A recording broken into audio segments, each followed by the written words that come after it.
talent to the roster. Grayson, you've mentioned some of the players who are like the next level or the next, wave of talent. Are there maybe 2 or 3 young men that have either redshirted or even new on campus, or a couple of others that you are more interested in seeing how much maybe they've jumped from one level to the next tomorrow?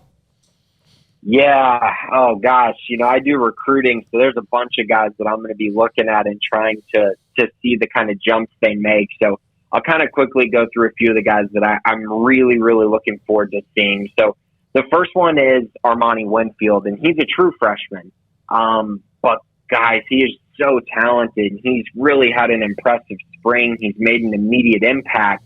And so for him to come on campus so quickly and do this, that's a big deal for Baylor. And if they don't take a transfer portal guy, it's because they feel good about kind of what he's brought to the table, along with some of the other guys. That would also indicate that they feel good about Hal Presley's injury and that Jalen Ellis is taking a step.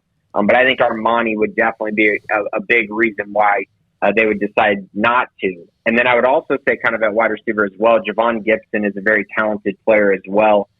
It's just a matter of if he's ready or not.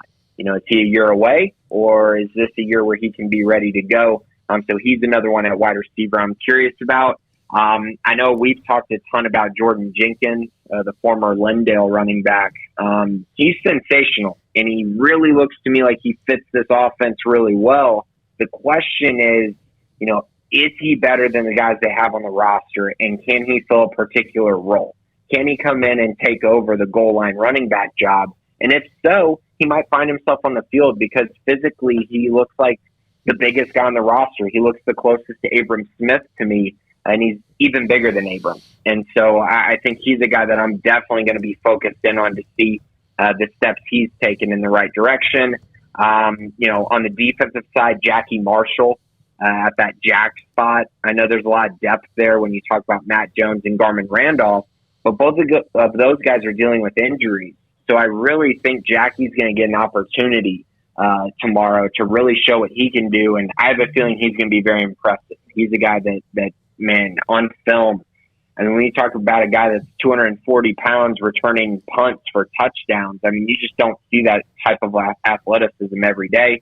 And then at the defensive back spot, safety in particular, Devin Lemire, the redshirt freshman out of Manor.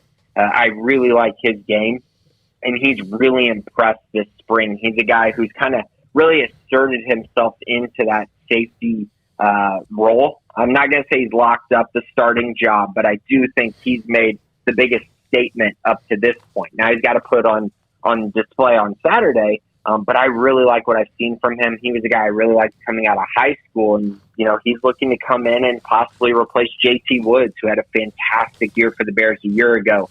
So I'm curious to see if he's taken that step and if he can really be a guy that's dependable on the back end of the defense. Because of who they've been able to recruit, and again,